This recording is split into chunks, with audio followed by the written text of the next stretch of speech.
Hola Walter, ¿cómo amaneciste?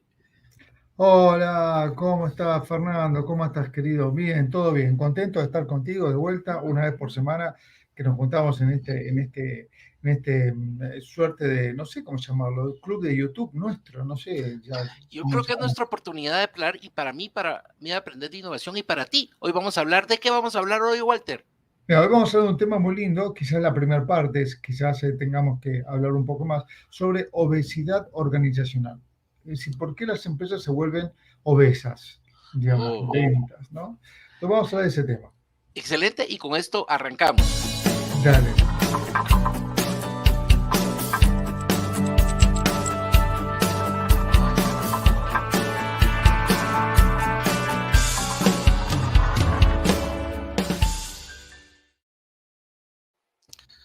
Excelente, Walter.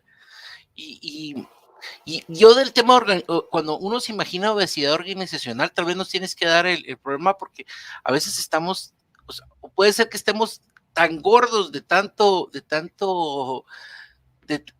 negocio, o que podemos estar tan gordos de malos procesos. Pero quiero que nos definas de primero eso para que podamos comenzar y arrancar con esto, Walter.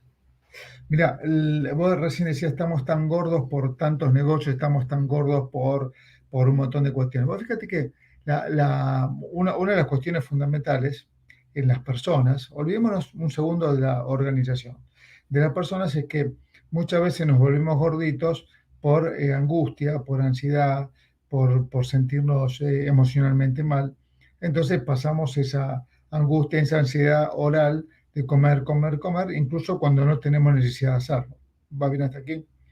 Lo mismo ocurre cuando vamos a un restaurante que nos invitan o invitamos nosotros, no se da lo mismo, y de repente uno está en el restaurante y come algo rico, o voy a tu casa, Fer, y cocina tu señora, que cocina muy bien, y de repente, digamos, está tan rico que uno dice, bueno, voy haciendo un esfuerzo por seguir comiendo más, ¿correcto? Porque está tan bueno que no quiero dejar de comer. Bueno, lo mismo ocurre con las empresas, con las organizaciones. Eh, la pregunta es, ¿por qué engordan las organizaciones? ¿Por qué se vuelven obesas las organizaciones? ¿Hay angustia? Sí. ¿Hay mal clima laboral? Sí. ¿Hay ciertos niveles de estrés? Sí. ¿Hay circunstancias que la gente no quiere modificar e incorpora procesos inútiles solo para perdurar un poco más o en todo caso ganar un espacio de libertad que ya conocemos, le hemos llamado eso zonas de confort? Sí. Existe todo ese tipo de cuestiones permanentemente y no van a cambiar. Es decir, no es que con una charla de estas van a cambiar. El comportamiento humano siempre tiende naturalmente a la obesidad. Entonces, el punto fundamental es dónde aparece esta obesidad organizacional. Y la obesidad organizacional está dada por una cuestión fundamental en las organizaciones, que es justamente esa incapacidad que tienen para resolver conflictos. Las organizaciones tienen esa particularidad que está vinculada, a ver, pensemos un segundo, una organización está vinculada por algunos aspectos que deberíamos tener en cuenta. El primer punto es la relación entre las personas. Cuanto mejor se llevan, cuanto más confianza hay, más probabilidades hay de encontrar aspectos diferentes. Cuanto menos confianza hay entre las personas, menos diálogo hay entre las personas, hay un nivel de convivencia que es estresante entre las personas tienden a ocultar los problemas, a ocultar los conflictos, tienden a no resolver los conflictos, ¿correcto? Y tienden a buscar que esos conflictos perduren en el tiempo. Entonces, ¿qué significa que un conflicto perdure en el tiempo? Significa que ese conflicto que está perdurando en el tiempo, además genera otros conflictos que no se resuelven.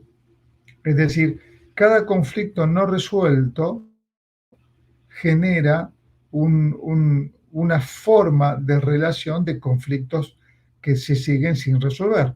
Es decir, un conflicto no resuelto busca otro conflicto no resuelto, porque ese afecta permanentemente. Todo conflicto no resuelto lo que hace es que la organización esté obligada a mirar para atrás. ¿Se entiende el concepto? ¿Por qué motivo? Supongamos que vos tenés un problema eléctrico en tu casa, para dar un ejemplo simple para que se entienda. Va bien, tenés un problema eléctrico en tu casa.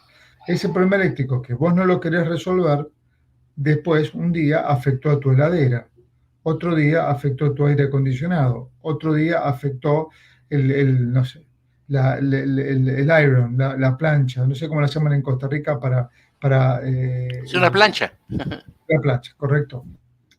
Como llaman los italianos, estirar, ¿no? Estirar la ropa. Entonces, el punto fundamental es que de un conflicto no resuelto, lo que hace es empujar a lo que funciona bien, que en algún momento funcione mal. Entonces, cuando eso funciona mal, los costos aumentan, el malestar de la gente aumenta, la angustia aumenta, y lo que hacemos es buscar más recursos para justamente tapar ese conflicto que no se resolvió. Entonces, ¿qué hacemos?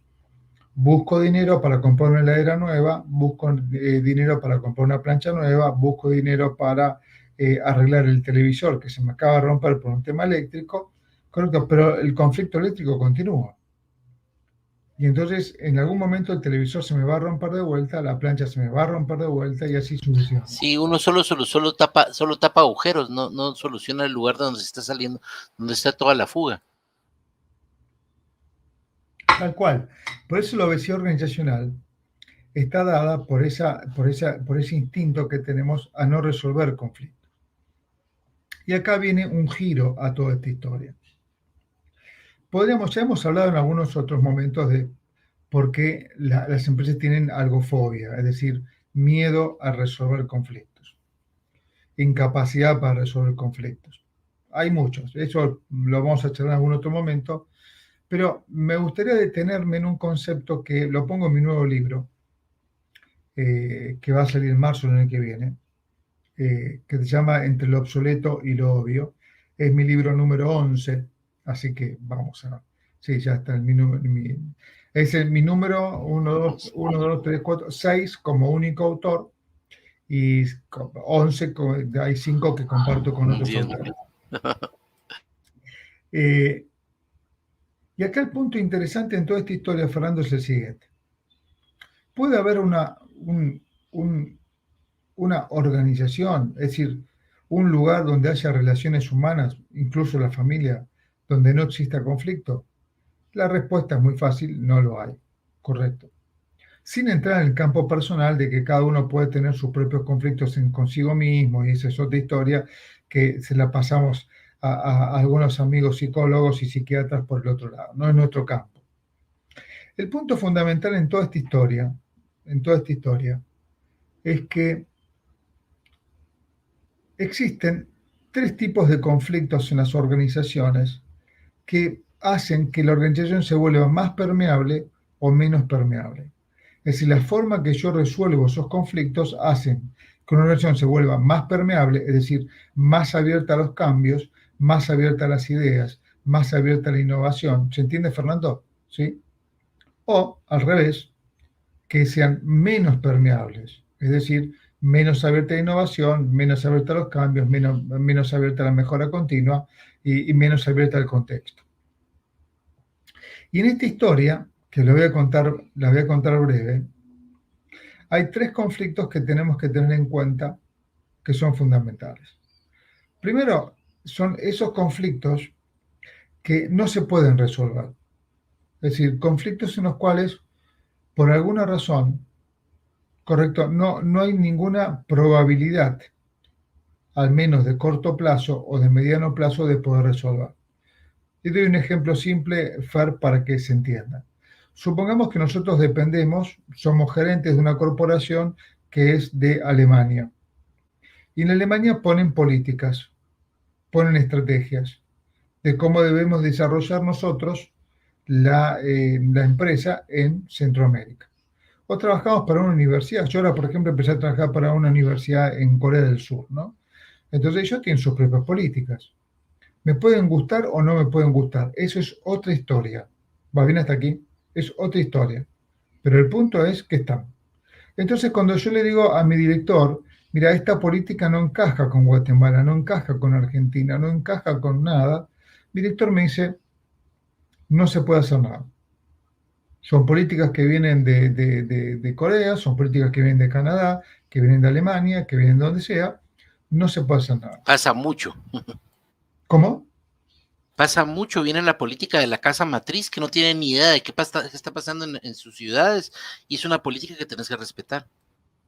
Claro, bueno, vos trabajaste en una empresa que es una empresa internacional y que tiene unas políticas muy fuertes con respecto a algunas cuestiones. Empresa que yo también trabajé y que también conozco. Entonces, de repente, ellos te dicen, esto es así y no lo puedes mover ni que pongas una bomba atómica dentro de la organización. Lo cual no significa que esté correcto o incorrecto, significa que no se puede mover. Hasta ahí vamos bien. Frente a esa realidad, aparecen otras realidades. Otras que se llaman, que a mí me gusta llamar otro tipo de conflictos, que son conflictos de todos los días. Conflictos que van apareciendo de relación, conflictos de recursos, conflictos de, de, de información, conflictos de valores, conflictos de ciertos niveles de prioridades o de urgencias, que son los conflictos que vivimos todos los días, vivimos ahí eternamente. Entonces, esos conflictos que son frecuentes, correcto, que no significa que sean correctos, ni significa que me gusten esos conflictos, son unos conflictos frecuentes que van apareciendo ahí todos los días que tenemos que ir resolviendo. La tercera categoría de estos conflictos es, es entender, es comprender cuál de todo este universo de conflictos es prioritario para poder resolver. Desde un punto de vista económico, vos lo sabés muy bien, Fernando, los recursos se distribuyen de acuerdo a los deseos o de acuerdo a las prioridades. Por ejemplo, si vos tenés un sueldo mensual, cuando vos llegas a fin de mes y cobrás tu sueldo, decís, bueno, cobré, no sé, 50.000 quetzales. Bueno, fenómeno. ¿Qué hago con este dinero? Me compro una computadora nueva y me quedan 10.000 quetzales. No, le compro una cocina nueva a mi mujer y me quedan 30.000 quetzales. No, entonces vos vas definiendo cómo distribuir ese dinero. En esa distribución de ese recurso o el tiempo, yo tengo durante el día, bueno, vos sos una persona que duerme poco, 6, 7 horas por día, ¿correcto? Tenemos un amigo Johnny Gallo que duerme 15, por eso no está en nuestro programa el día de hoy, ¿correcto? Porque está durmiendo todavía. Seguro, seguro. Él se acuesta a las 8 de la noche y se levanta el otro día a las 10 de la mañana. Por Sí, eso sí. no está en nuestro programa. Estamos criticando a un gran amigo nuestro que queremos mucho y que nos hubiese gustado que esté en el programa de hoy. Pero está con otras ocupaciones, honestamente. El punto de toda esta historia, Fernando, es que uno pone prioridades. ¿Qué es más importante, la computadora o la cocina de mi mujer? ¿Qué es más importante, una buena educación para mis hijos o irme a esquiar a Suiza este año? ¿Dónde distribuyo esos recursos? ¿Hasta ahí vamos bien? Ese concepto de distribuir recursos, incluso el tiempo, que es un recurso, e incluso el conocimiento y cualquier otra cuestión más, uno le pone prioridad. Si vos querés enseñar todo lo que vos sabés, bueno, tenés, en el caso de Ipkin, tenés a Gustavo y me tenés a mí. Gustavo va a aprender mucho más de lo que yo puedo aprender. Va a venir hasta aquí. Gustavo va a aprender muchísimo más. Lo que yo, ¿por qué? Porque se dedica a lo mismo que te dedicas vos. ¿Correcto? Y porque le gusta especialmente esta parte. Le gusta, es más inteligente que yo para ese tipo de cuestiones, tiene otra mirada diferente, él trabaja de eso, bueno, tiene un montón de condiciones. Entonces, si vos me explicás a mí algo en una hora, a Gustavo se lo puedes explicar en 5 minutos, porque él tiene otra capacidad que yo no tengo. Y le agradezco a Dios porque él trabaja conmigo, entonces por lo tanto agradezco que él tenga esa capacidad que yo no tengo. Entonces acá viene este punto, Fer, para entender bien toda esta historia. Dijimos que tenemos unos conflictos que no se pueden resolver, que son inamovibles, casa matriz, como hablamos hace un ratito, un conjunto de conflictos que aparecen en toda organización todos los días y un conjunto de conflictos que justamente uno tiene que determinar cuáles son prioritarios para poder trabajar sobre ellos. ¿Va bien hasta aquí? Hasta acá viene simple. Entonces uno dice, ¿dónde aparece esta obesidad organizacional entre toda esta historia? Y ahora se los voy a explicar y van a ver cómo aparece esto, que es maravilloso. Cuando un conflicto es inamovible, cuando un conflicto aparece, uh, se define como inamovible, decimos que es un límite, que es una frontera estática. No se puede mover. Una política que viene de Alemania no se puede mover. Va bien hasta aquí. Una, Vale. una, una posición de un gerente que es inútil, pero es el hijo del dueño, no se puede mover. Está ahí. Chao. Entonces es un conflicto absolutamente lo que se llama inmóvil, es decir, estático, perenne, por lo menos de corto o mediano plazo. Por lo tanto, esa pared, esa frontera que no se puede mover, no se puede quitar, no se puede resolver, es lo que a mí me gusta llamar un límite estático. No se puede mover. Cuando hablamos de los conflictos tradicionales de todos los días, hablamos el nombre de restricciones. Y las restricciones son cuestiones que pasan todos los días. Un cliente que me compra menos, un proveedor que me entrega menos, un compañero que me entregó una tarea que debería entregar más tarde de lo habitual. ¿Se entiende hasta aquí? Más tarde de lo habitual. Entonces, por lo tanto, son restricciones que uno convive todos los días. ¿Son positivas? No, pero se pueden resolver.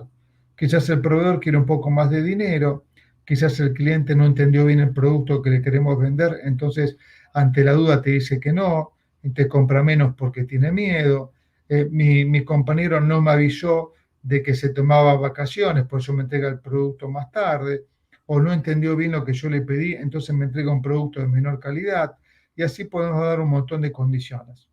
Y todas esas restricciones que tenemos por ahí se pueden resolver con diálogo, con recursos, con inteligencia, con método, con criterio, se pueden resolver. ¿Hasta ahí vamos bien, Fer? Hasta aquí son problemas sencillos del día a día que podemos Tal solucionar. cual, que se pueden resolver. La idea es que siempre los conflictos que aparezcan en el día a día sean distintos. Si siempre son los mismos, el gran problema que tenemos con eso es que si siempre son los mismos, es que ya no son conflictos. Es parte de nuestra cultura organizacional. Todos los días me voy a pelear con Johnny para que aparezca en el programa y sé que no va a aparecer. Todos los días yo sé que Walter entrega el producto tarde porque se le ocurre, porque es mal tipo. ¿Va bien hasta aquí? Entonces, esto va a pasar. Si esto ocurre todos los días, el gran problema que tenemos es que si esto ocurre todos los días, es que ya pasa a ser parte de una realidad cultural. ¿Hasta acá va bien? El tercer tipo de conflictos son los conflictos. Solo, el primero es el que se da por situación. El segundo es el que ya es habitual que se dé. Y es la persona, por ejemplo, que siempre llega tarde y que ya sabes que va a llegar tarde y que todos dijimos, ¿para qué lo vas a esperar? Ya sabes que va a venir tarde. O sea, y ese es el segundo. Y Tal cual. ahorita vamos con el tercero, ok, voy entendiendo bien. Y el tercero está asociado al prioritario, al conflicto prioritario. ¿Cómo hago para distribuir mis recursos, por ejemplo, el tiempo, para decidir entre distintos recursos, entre distintos conflictos? Si yo soy gerente de una compañía y me presentan 300 conflictos diferentes, ¿correcto? Bueno, yo tengo que empezar a darle prioridad a ver cuál resuelvo y cuál no. ¿Hasta acá vamos bien? ¿Cuál resuelvo y cuál no? ¿Vas bien? Ok. Cuando estos tres tipos de conflictos conviven entre sí, que conviven todos los días en la organización, hay una cuestión que es fundamental comprender. Primer punto, que los conflictos que se llaman restricciones, que todos son restricciones, que son los habituales de todos los días, comienzan de alguna forma a ser tan habituales, a ser tan comunes, que ya la gente deja de pensar que son conflictos y los convierte en una relación. Esto es así. Yo sé que Fernando me va a entregar las cosas siempre tarde. Entonces, yo cuando hago mi planificación, le agrego 5 días más porque Fernando siempre me va a entregar tarde. Yo sé que los jueves Johnny no va a venir. ¿Por qué? Porque se va Va a dormir un rato más o se va a hacer las uñas, como siempre lo bromeamos con él, ¿correcto? O lo que sea. Va bien hasta aquí, va a ser el manicure, ¿correcto? Entonces, por lo tanto, no va a venir, ¿correcto? Broma que le hacemos siempre a nuestro querido amigo Johnny. Entonces, nos acostumbramos a que ese defecto, a que esa forma de trabajo que no es útil, que además pone de mal humor a la gente, es parte de nuestra realidad de todos los días. Por lo tanto, bueno, ¿se entendió ese concepto? Por el otro lado, el resolver Eso tiene también un nombre en psicología, no sé qué, pensamiento reticular activado. Es cuando, por ejemplo, yo recuerdo que se había roto una losa del piso y dije, lo voy a componer hasta que se quedó ahí mucho tiempo y ya era parte del panorama y la dejaste de ver. Simple y sencillamente sabías que estaba ahí y se te olvidó componerla y lo dejaste ahí se pasó todo el tiempo y te lo reclamaban, pero ya era todos los días, ahí está, sí, y lo dejaste ahí y lo dejas que vaya creciendo o lo dejas ahí porque no, ya lo ignoras porque es parte del paisaje, como las vallas que eso, miramos en la calle. claro, eso naturalmente tiene una composición que se llama incorporación. Vos incorporás el defecto como algo normal dentro de tu pensamiento. Es decir, modificás el concepto de defecto por el concepto de complementación. Es decir, vos rompiste esa losa o lo que sea, correcto hasta aquí, esa baldosa, ese mosaico, ese cerámico, no importa lo que fuese, y lo arreglaste así nomás y, digamos, y funciona. Y encontré aquí cómo se llama, Walter, solo que no me se llama sistema de activación reticular. O sea, lo que Ah, hace el sistema de activación reticular dice que es un filtro que le dice al cerebro que hay información que tenés que dejar ahí. O sea, simple y sencillamente la ignora. claro, tal cual, obviamente, lo ignora porque además, bueno, visto desde las neurociencias o de la filosofía, ese ignorar significa que lo desafectas de tu memoria. Porque ignorar no es otra cosa más que desafectarlo de tu memoria. Vos si te pones a analizar por un segundo, Fer, y tenés alguna preocupación, correcto, que sería el mosaico roto, lo tenés en tu memoria. Tengo que arreglar esto. Pero cuando lo desafectás de tu memoria, deja de ser observable. Ya no lo veo más. Va bien hasta aquí. Y te dicen, Fernando, ¿te acordás que tenés el mosaico roto? Ah, cierto. Me olvidé. Me olvidé totalmente. Es decir, lo que estás diciendo es que lo desafectaste de tu campo de observación. ¿Va bien hasta aquí?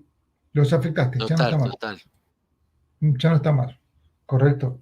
Entonces, por lo tanto, vos estás con una reunión con amigos y de repente tu mujer te dijo, mira, no pases la medianoche para volver a casa porque me preocupa, porque es peligroso.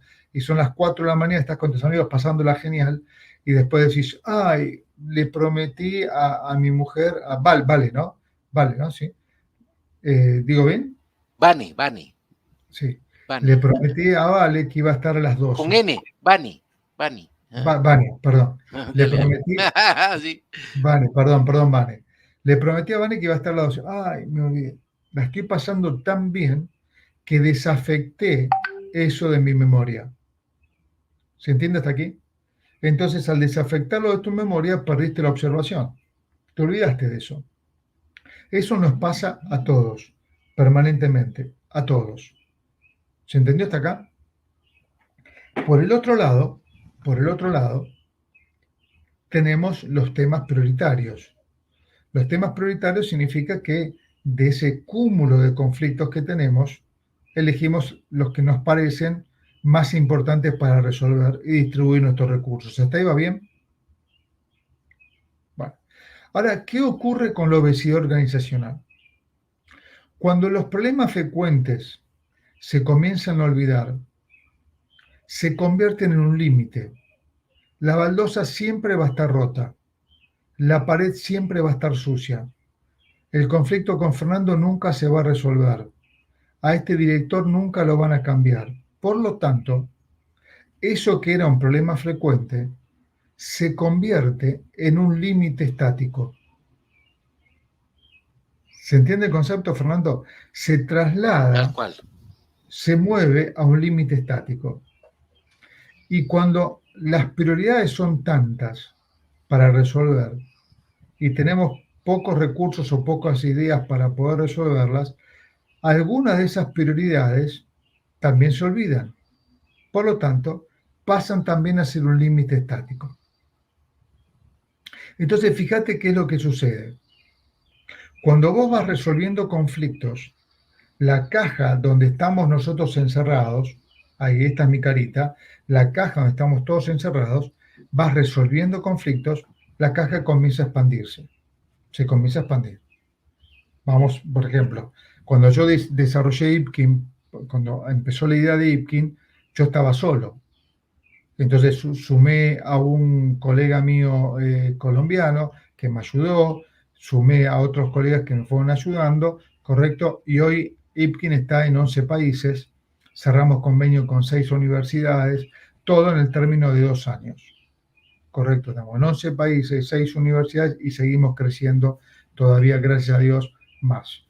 Entonces, tenemos 600 alumnos ya egresados de Ipkin, ¿correcto? Lo cual todavía estamos más felices todavía y queremos llegar el año que viene a los 1000 alumnos, 1200 alumnos, que es nuestra idea el año próximo. Entonces, todo si Dios quiere, porque la verdad que el que está dirigiendo Ipkin no soy yo, aunque pongo la cara. El que dirige Ipkin, la verdad que es Dios, porque abre los caminos un montón. El punto en toda esta historia es que vamos resolviendo conflictos que van expandiendo. También tenemos conflictos que nos van contrayendo. Entonces luchamos en esa expansión y esa contracción. Ahora viene esto, Fer, que es la parte importante. Cuando los conflictos no se resuelven, el sistema se empieza a contraer. Se empieza a contraer. Entonces, todo nos parece un límite estático. Todo. Frente a esa realidad, la esperanza de poder modificar las cosas es mínima. Es mínima. Prácticamente no está. Entonces, fíjate que cuando hay desesperanza, cuando hay angustia, cuando hay dolor en algo que no se puede resolver, ¿qué es lo que ocurre, Fer? La Te gente no hace acomodas, nada. ¿Cómo? te acomodas, porque ya no puedes hacer nada, te acomodas. Tal cual. Entonces, en esa caja, cada vez que se va reduciendo más, ¿qué es lo que buscamos? Buscamos un espacio, un lugar que se convierta en nuestra propia caja. Y esa propia caja que buscamos nosotros se llama justamente zona de confort. Entonces, fíjate lo interesante en toda esta historia, que cuanto más los conflictos se vuelven a ser límites estáticos, la gente comienza a construir zonas de confort. Es decir, veamos este cuadro. Yo tengo esta caja grande, que es el límite estático, es decir, el límite que los conflictos no resueltos, las prioridades no resueltas, más los límites estáticos iniciales, todo eso hace que yo forme esta caja que se va contrayendo permanentemente. Si vos estás dentro, vamos a pensar en Batman del 67, por un segundo, del 66, que lo metieron alguna vez en una caja y él lo que hacía permanentemente es tratar de empujar con sus manos esa caja para que no lo aplaste, ¿no? Él hacía con sus manos, viste que Batman era un superhéroe Sí. El que le... 16 es que era cómico, ¿verdad? El Batman No, del no, era 67. serio. Lo que pasa es que, claro, uno lo ve 60 años después y parece cómico, digamos. Por ejemplo, Sí, a sí, ver, sí. para darte una idea, y lo cuento para todos que vean la película Batman del 67, que es fantástica. De repente Batman, con una soga, no importa, cae en un océano y un tiburón le come la pierna. ¿Va bien hasta acá? Y mientras el tiburón le está comiendo la pierna, él agarra una radio y dice, Robin, vos que estás en el helicóptero, ¿me podés bajar el bati repelente de tiburones? Mientras el Sí, tiburón sí, le comía ajá. la pierna. Sí, ¿Se ajá. entiende? Entonces Robin va bajando del helicóptero, va bajando hasta que le lleva el repelente, que Robin hace un ejercicio acrobático y Sí. queda como a 5 metros de Batman, el director corta y vuelven a aparecer los dos juntos, ¿no? claro, uno lo ve hoy y era una ridiculez. Bueno, hasta que le tira el repelente de tiburones, Sí, el sí, sí. tiburón se va y la pierna está intacta, ¿correcto? Sí. Está acá. Sí. Claro, uno lo ve 60 años después, indudablemente que es una payasada. 70 años después, 60 años después, una payasada. Pero al punto que uno lo miraba en su momento y era fantástico. Pero ¿a qué quiero llevar con todo esto? Uno lo que hace cuando la caja se te viene encima, uno la quiere parar. Y la forma natural de poder pararla son las zonas de confort. Entonces, yo hago una zona de confort y acá no se mete, acá no, el límite no llega. Vos haces tu propia zona de confort, otros llegan a hacer tu propia zona de confort y así sucesivamente. Y tenemos un límite establecido lleno de sublímites establecidos que son las zonas de confort. Entonces, estamos en una organización donde todos nos vinculamos, pero no hay relación. Todos nos vinculamos, pero no hay relación. Entonces, cuando no hay relación, y si hay vinculación, y toda esta historia está dando vueltas, imaginemos por un segundo, Fer, que comienza a aparecer esta realidad que a mí me gusta llamarla obesidad organizacional. La obesidad organizacional implica que estos tres tipos de conflicto se vuelven uno, que es el límite estático. Y eso obliga a la gente a formar zonas de confort. Y cuando la gente hace zonas de confort, es el momento, el lugar donde se sienten libres, se sienten cómodos, se sienten apetecibles en ese lugar, se sienten reyes. Entonces, en esa lucha permanente, la priorización es la supervivencia individual, no la colectiva. Y colectiva me refiero a organización. Entonces, la obesidad organizacional está dada, es mucho más complejo el tema, por esta incapacidad de resolver conflictos. Por lo tanto, los costos aumentan permanentemente, los resultados no se alcanzan, y frente a esta realidad donde los conflictos no se resuelven, los resultados no alcanzan, comienza la obesidad. ¿Y la obesidad qué significa? Más procesos, más políticas, más normas, más metodologías, más personas, más sistemas de información. Es decir, nosotros trabajamos de alguna manera proponiendo soluciones que lo único que hacen es retrasar los conflictos, complicarlos más, aumentar los costos y tenemos permanentemente mayor nivel de obesidad organizacional. ¿Se entiende hasta aquí? Obesidad organizacional es costo. Obesidad organizacional significa relaciones brutas que no tienen sentido. Y así podemos agregar un montón de condiciones más.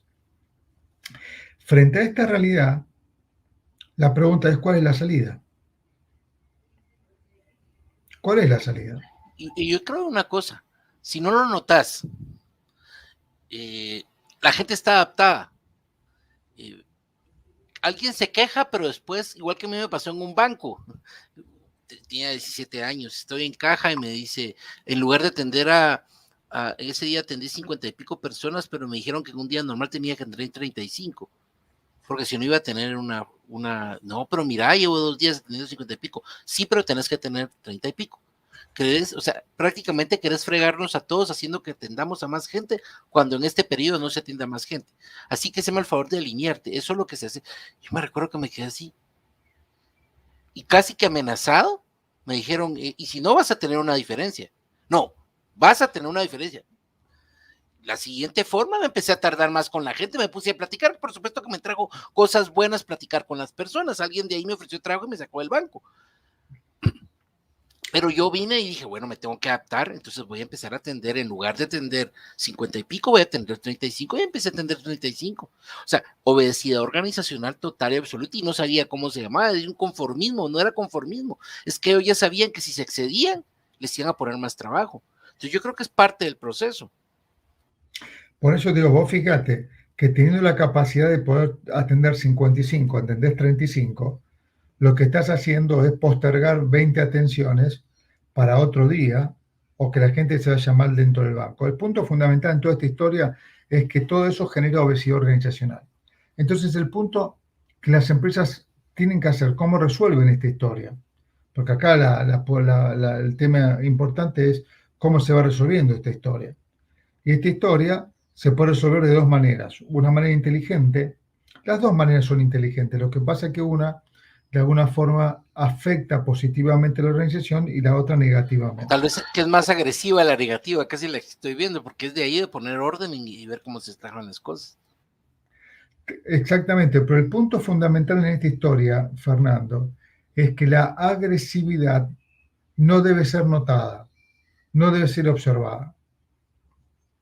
Toda agresividad inteligente es una agresividad no forzada, no notada, en la que lastima detrás de cámara, no la que está frente a la cámara. Ninguna persona inteligente busca agredir al otro en una forma explícita, lo buscan en forma oculta. ¿Se entiende el concepto? Entonces, lo que te dijeron a vos, mira, 35 personas como máximo, están agrediendo a la organización. Literalmente la están agrediendo. ¿Por qué motivo? Porque están bajando el nivel de productividad y de rendimiento de las personas. ¿Va bien hasta aquí? Entonces, fíjate que eso también la organización lo sabe. No son tontos. Tienen gente que estudia tiempos y movimientos, tienen gente que estudia capacidades y restricciones de todo sistema y así sucesivamente. Es decir, que las empresas no son tontas, lo saben. Entonces, una forma inteligente es ver cómo se resuelve en forma conjunta. Ese es el tema más inteligente. Resolverlo en forma conjunta para ver cómo pueden atender 55 personas con alguna afectación diferente, quizás con un premio, quizás con una forma diferente, quizás con un beneficio, no importa, resolverlo. Pero la otra forma, la forma inteligentemente negativa, si me permitís el término, la forma inteligentemente oculta, pero visible al mismo tiempo, es que se simule. Hagamos de cuenta que esto no pasa. Hagamos de cuenta que Fernando puede atender solo 35. Pero Fernando puede atender a 55. No, olvídate, no te preocupes. 35 está bien. 35 vamos bien. Pero mira que tenemos capaz, 35 vamos bien. Entonces la simulación es la forma natural de ocultar conflictos.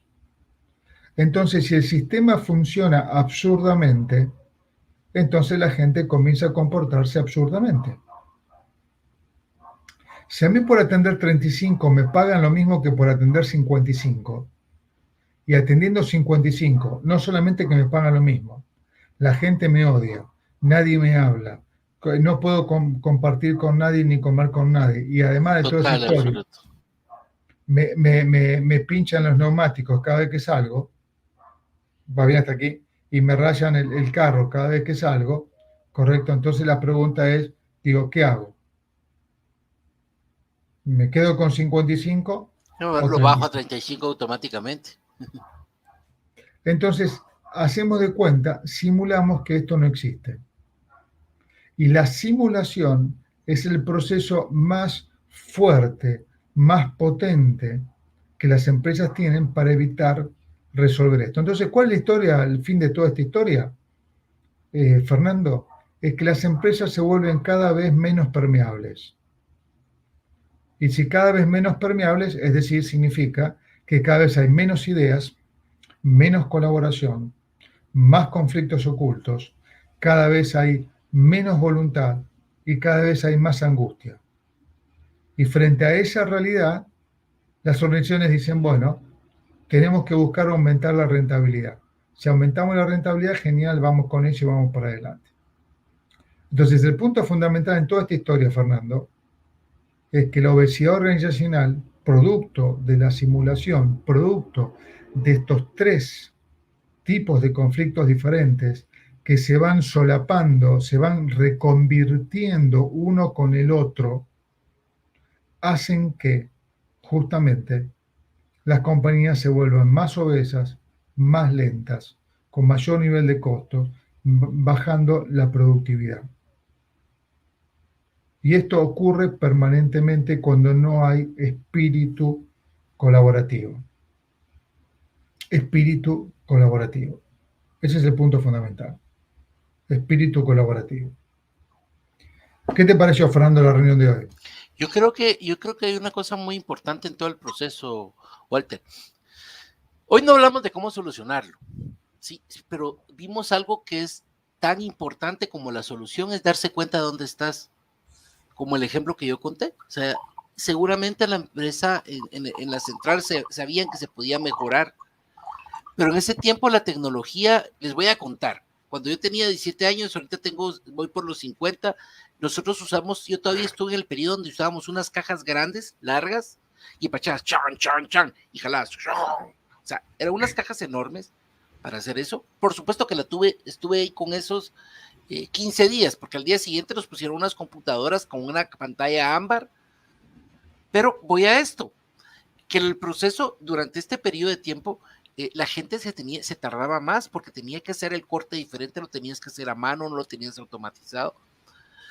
Incluso recuerdo que entrábamos a las 8:30 de la mañana y salíamos a las 4 de la tarde. Imagínense en un banco trabajar así, y cuando terminaba ahí era tu trabajo. Ahora los tienen desde las 7 de la mañana y los hacen salir a las 10 de la noche y les pagan lo mismo. En ese tiempo no era así. Y yo voy a que la gente se acomodó. La gente se acomodó y la empresa también sabía que si iba más rápido iba a tener problemas. Entonces creo que lo dejó después cuando llegaron las máquinas de automatización. Yo todavía tuve visa. O sea, fíjate, Walter, tenías que pagar a usar una caja para que te visaran el cheque y después llegabas para que te lo cambiaran. Entonces, ese tipo de cosas hacían que se retardara. Entonces, la tecnología hizo crecer, después los mismos personas que estaban conmigo se fueron, se jubilaron, pero estaban cómodas. Y creo que eso es uno de los grandes problemas hoy para que mire la obesidad, que lo que entendí hoy, lo que aprendí, es que la obesidad organizacional vas engordando como todo, no te vas dando cuenta hasta que la ropa te queda ajustada. Claro, tal cual, es así, es así. ¿Sí? Entonces vas engordando y cuando sientes el cincho ya necesita otro agujero, porque ya no, o sea, ya no tienes cincho, ya no te queda porque ya creciste, estás más redondo. Y eso es y ese es el gran problema, ¿sí, Walter? Mira, vos sabés que me hiciste acordar en estos momentos, hay una serie que ya es vieja en Netflix que se llama Merlín, ¿no? Es una serie vieja sobre el Sí, rey sí, sí, sí. Arturo. Ajá, sí, sí, La, buena. la he visto como 4 o 5 veces porque me encanta la serie, Muy me buena, divierte ajá, sí. mucho. Y me gusta el primer actor, que es el que hace de Merlín, un chico muy flaquito, me encanta el actor. La serie debe tener 15 años, no sé cuánto debe tener la serie. Muy buena. Sí, sí, la verdad que sí. Y vos sabés que una vuelta estaba el rey Arturo, que es otro chico joven, igual que él, y de repente un día Merlín estaba haciendo algo y el rey Arturo le dice, ¿qué estás haciendo con mi ropa? Nada, le dice, nada, estoy viendo la ropa. ¿Qué estás haciendo? Nada.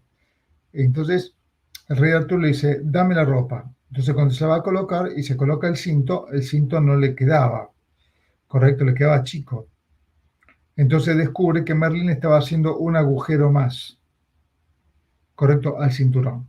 ¿Qué quiero decir con esto, Fer? Que el tema que las empresas, el punto está, es que ese agujero más del cinturón es el proceso de simulación.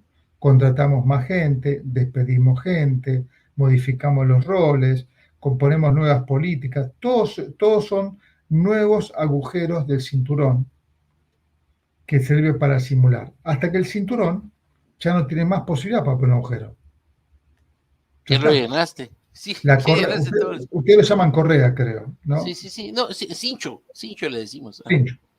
Correa, Correos en correa, México, creo. creo que correa en Panamá, en México. Ya ni me acuerdo, porque voy por tantos países que a veces no me acuerdo. Pero el punto es que llega un momento que el cuero se te acaba, es decir, el cincho se te acaba, si ya no tiene más lugar para poner el agujerito. Entonces le decimos, bueno, mire, hay dos posibilidades, o compramos un cincho nuevo o usted adelgaza. Entonces a veces si no tenemos plata para un cincho nuevo, ya está. Sí, sí, sí. Entonces tenemos que adelgazar. Y para adelgazar, ¿qué tengo que hacer? Dejar de comer, cambiar la comida, ir al gimnasio, un montón de condiciones más que no estás acostumbrado. Entonces ahí empiezan todas las discusiones que después vamos a ver en otra reunión cómo hacemos para adelgazar en este proceso de simulación. Correcto. Pero el punto fundamental es que la obesidad organizacional se da justamente por estas tres condiciones que acabé de contar hoy, más el proceso de simulación. Y eso es absolutamente normal en todas las organizaciones, en todas, correcto, en todas. En algunas más, otras menos. Pero el punto fundamental es que se vuelven menos permeables. Y ahí está el gran problema. Yo creo que eso es la base para que tú hoy empieces a ver en qué parte estás engordando de tu organización, porque definitivamente que estés engordando, que estés siendo obeso, no va a dejar que puedas innovar y seguramente si no lo haces a tiempo vas a quedarte atrás de tu mercado. Walter, gracias, aprendí muchísimo, creo que ustedes también que están del otro lado, por favor compartan esto porque gracias a ustedes es que nosotros estamos con este proceso, denle like a donde están y por favor síganos en las redes, en todas las redes donde estés escuchando, porque esa es la única forma en que vamos a llegar a más personas y todos vamos a poder aprender más. Walter, un fuerte abrazo, pasa excelente día. Gracias, querido Fernando, querido amigo, muchas gracias. Nos pueden seguir en mi Instagram, Sí. @WalterFTorre, o en Ipkin Ahí le aparece a Institute, Walter, a Walter, o en ipkininstitute.org. Correcto, también tenemos ahí en Instagram, @Ipkin Institute, que es el canal oficial de Ipkin Institute. Así que les Excelente. mandamos un enorme abrazo. Un fuerte abrazo para todos, que tengan una excelente semana, como digo, y siempre éxitos y buenas ventas. Adiós, Walter.